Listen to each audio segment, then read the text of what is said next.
The honourable member for Airdrie Cochrane. Thank you, Mr. Speaker. COVID-19 has caused serious health and economic impacts that will take months or years to address. Moving past this health emergency, rebuilding efforts to deal with the economic devastation will be vital. In Alberta, the issue of COVID has been compounded given a surge of oil on the market, which may push many Alberta producers into bankruptcy. To the Minister of Energy, can you provide an oil production and inventory update with insights as to the extent of curtailment producers have been forced to endure? The Honourable Minister of Energy. Well, thank you, Mr. Speaker. There's no doubt that the energy sector here in Alberta has been challenged because of COVID and the associated destruction in price for a barrel of oil.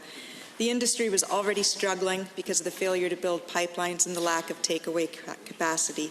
Here in Alberta, Mr. Speaker, in the month of April, we had about 640,000 barrels of oil per day curtailed, voluntary market-based curtailment, and we expect it to be about 1 million barrels a day in May when we get those figures. But, Mr. Speaker, demand is returning and Alberta will be in a good position to recover. The honourable member for Airdrie Cochrane. Thank you, Mr. Speaker.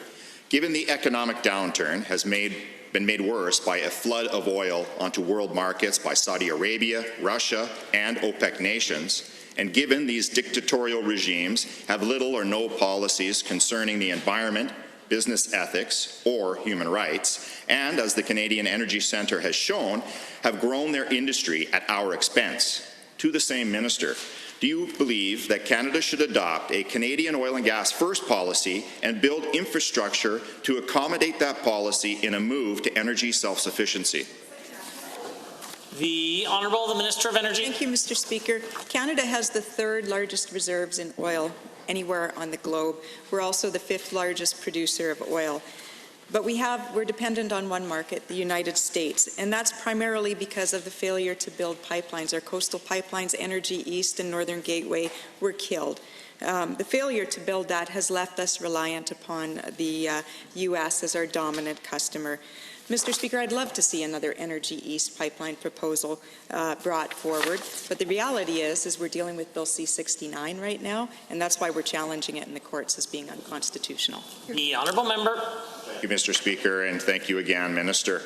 Given the energy industry is working feverishly to survive this downturn, and given the oil and gas sector is Canada's #1 exporter and largest contributor to Canadian prosperity, can the Energy Minister provide any information as to how many energy companies have utilized the federal government's LEAF program, and has there been any feedback from industry on LEAF's effectiveness in dealing with much-needed liquidity supports? The Honourable Minister of Energy. Well, thank you, Mr. Speaker. I've heard many concerns from our companies here in Alberta about difficulties accessing the LEAF program and about accessing the BDC, EDC loans for mid-caps. It's a priority here in Alberta to see our energy sector survive and get through to the other side, and it should be a priority for the federal government because our energy sector supports over 800,000 jobs. That's why our government is working diligently with our energy sector to make sure their concerns are heard and understood and addressed by the federal government. Hear, hear.